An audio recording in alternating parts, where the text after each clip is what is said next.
Hello everyone and welcome to another video in our long-awaited Capablanca saga. We are back to the match, Jose Raul Capablanca versus Frank James Marshall. We've already seen one game, and it's a game that Capablanca himself chose for his book, My Chess Career. Here we're going to check another game, also one that Capablanca included in his book. So for those of you who, I've seen some of you are following the series while reading the book, so I do hope you're enjoying this part as well.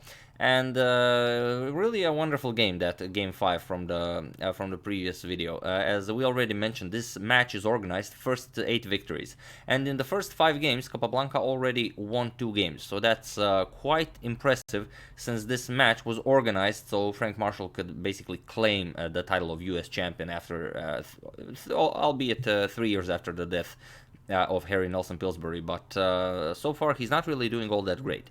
Down 2-0, draws don't count, and Capablanca again has the white pieces. And really, I didn't know what to title this game, so Chess is Simple, seems perfectly fitting, as Capablanca also mentions in his book that this is one of his better games against Frank Marshall in this match. So I do hope you will enjoy it. Now let's check it out. Capablanca has the white pieces and he opens with e4.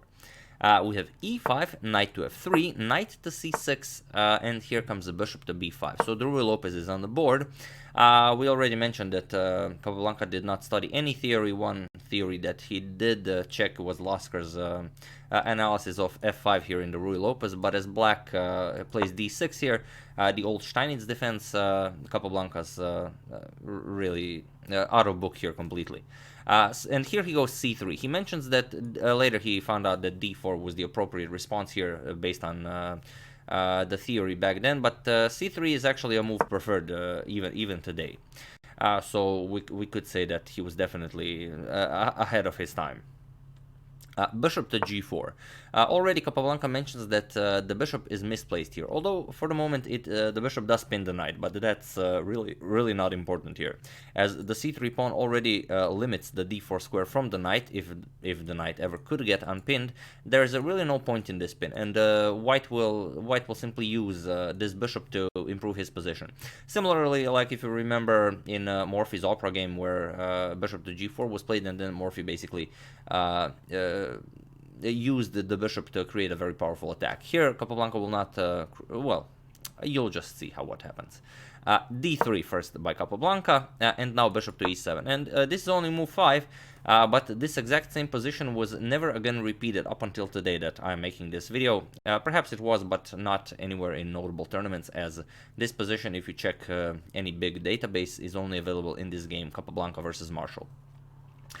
Knight bd2, Capablanca is preparing after this king castles and the rook switches over to e1 to go knight to f1 and then bring the knight over to e3 to force the bishop to retreat.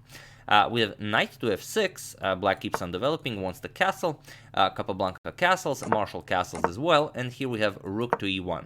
And for those of you who are new to this series, new to chess in general, have never heard of Frank Marshall, I once again do suggest you check out Marshall's famous game, the American Beauty. The link to it will be the first thing you will see in the description below, just to get a general idea of what kind of a fantastic attacking player Frank Marshall was. We have h6, another move that Capablanca doesn't really like. He says that it's a waste of time. There's not much point to it. So knight to f1. Black goes knight to h7, making room for the f-pawn, and now comes knight to e3, attacking the bishop. And here Capablanca gives a very precise line. You have to retreat with the bishop. Of course, you could capture the knight, but then white will just be better with the bishop pair. But he gives, if black decides to go f5, which could have been an initial plan by black, defends the bishop and offers a couple of trades. After e captures on f5, bishop captures, knight captures, rook captures, the d4 move will be very strong, and now white will always be better, because as Capablanca gives a line, you cannot capture on d4 due to bishop captures, pawn captures, and now knight captures on d4. And there's attack on the rook, there's an attack on the c6 pawn, which will come as an attack on the queen and on the bishop. The bishop is already attacked, and if you try something like rook to d5, you pin the knight, then queen g4 comes, white starts a very strong attack, and all of the threats are still here. Marshall decides to retreat. We have bishop to h5, and now comes Capablanca's idea that he had when he saw black's bishop to g4 move. Capablanca plays g4, and with this move, Capablanca creates a very strong outpost. Very strong outpost for his knight on f5. Bishop has to move. We have bishop to g6, and now comes knight to f5. And okay, now black can either capture here with bishop captures to remove the monster knight, but after g captures with this beautiful strong center, Capablanca will simply play king h1, play the rook to g1, and create a very powerful attack against the black king. So after knight to f5, black plays h5. Here Capablanca says that again he doesn't like this move because if the h file is ever opened, it will be only Capablanca that will be able to use the h file. And he simply plays h3 and says, okay, what do you play now? Marshall decides to capture. H captures on g4, we have h captures on g4, and now bishop to g5. It was about at this point that Capablanca already says that he claims that his position is winning. And that, however, black decides to play about this game, that he didn't think that it was possible for Marshall to actually save this game. Bishop to g5 was played. We have knight captures on g5, knight captures on g5, and now comes king to g2. Capablanca makes room for his rook to come to h1, and later he will be able to double rooks on the h file. We have d5, black wants to open up the center, create an attack against the white king, and now queen to e2. Black, since the h file is now open, black will not gain all that much by opening up the center. If pawn captures, then this bishop can come to c4 to b3 and be a very powerful attacking piece against the black king, who is already quite vulnerable. We have rook to e8, and now comes rook to h1, switching the rooks off to the h file. Rook to e6, bringing the rook to help out with the defense, and now comes queen to e3, with a double attack against the knight here. And if you bring the knight to h7, it is possible, but then white will just continue in a similar fashion. Bishop to a4, bishop to b3, and pile up on the d5 square and transfer the game there. Here, Marshall decides to go for f6, defending the knight on g5, but Capablanca decides to go with the same plan. Bishop to a4, transferring the bishop to b3. We have knight to e7, and now bishop back to b3, piling up, like we said, on the d5 pawn. And now the knight helps out with the defense of the pawn. Also, Marshall plays c6 to bring another defender to the d5 square. Queen to g3. Now, with ideas of switching the queen over to the h-file, there you will have some threats, not immediate threats against along the h-file, but you will pressure the knight on g5, and black has to do something about this. First, black goes a5. He wants to play a4 and kick this bishop off from this very strong diagonal. So Capablanca blocks it. We have a4, and now comes knight to f7. Capablanca, Marshall will try to play king f8, bring this knight to g8, and then close off the position with knight g to h6. So first bishop to e3, Capablanca, this bishop is still inactive, he wants to activate it, he wants to go bishop to c5 to take hold of this powerful diagonal as well, and Marshall decides to prevent this. He plays b6, no bishop to c5 for you, Capablanca. And now comes rook to h4. With the f6 pawn now here, the rook will be very safe on h4, and now the other rook can also come to h1. It's very interesting how Capablanca plays this and how he makes it very simple. He just puts pieces on optimal squares, and black is just suffocating.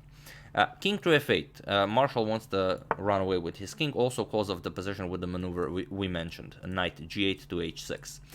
Rook 8 to h1 by Capablanca, and now comes knight to g8. And here we have queen to f3. Now, with further pressure of the d5 pawn, pretty much forcing black to capture on f5 to relieve the pressure, which Marshall does. We have bishop captures here, g captures here, and now comes rook to d6. The rook now moves and serves as further protection of the d5 pawn, but the problem is the pawn from f5 now controls the e6 square, and now the game is simply lost for black. Queen to h5, bringing the queen into the attack, going for queen to g6 and rook to h7 to pile up on the g7 pawn. Black tries to bring the rook into the defense, rook to a7, but now comes queen to g6 as planned. And what do you play now?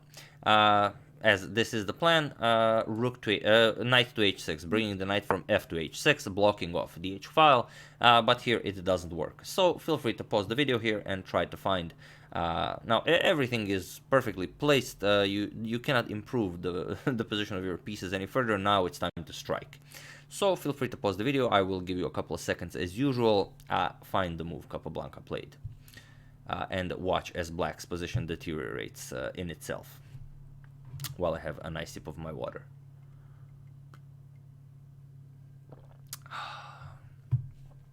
For those of you who were able to do it, congratulations, you are an excellent player.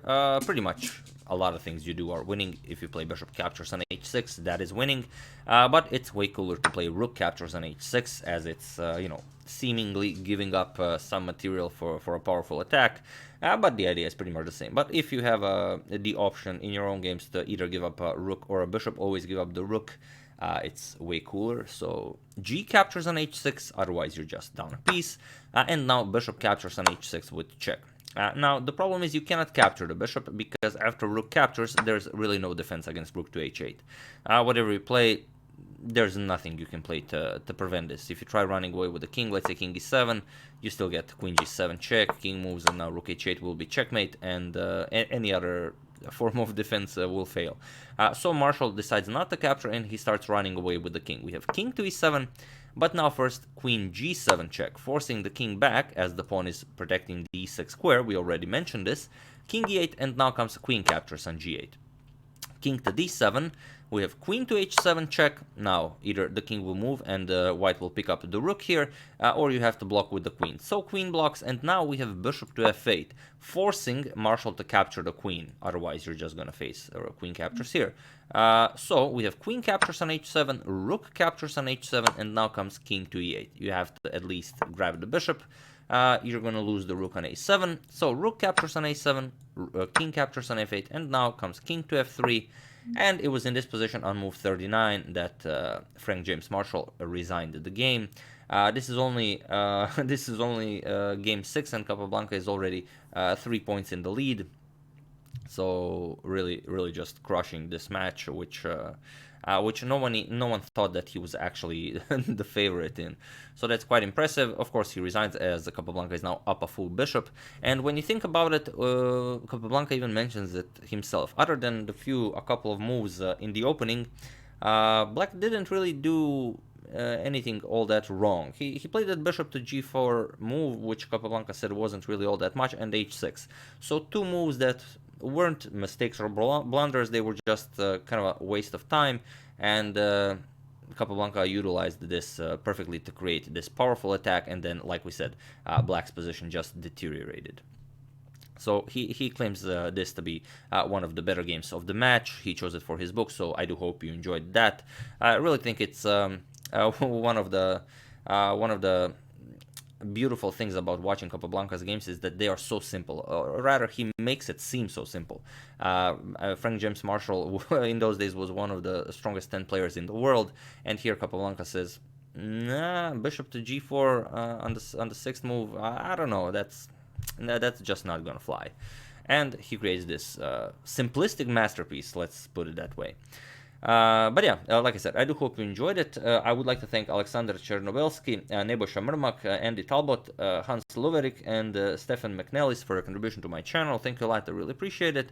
As usual, you can check 2 of my previous videos here. Thank you all for watching, and I will see you soon. We will definitely cover a few more games in this match, as they are quite fantastic, and then we are off to Capablanca's first international tournament, 1911, in San Sebastian, Spain, which is really a clash of super players.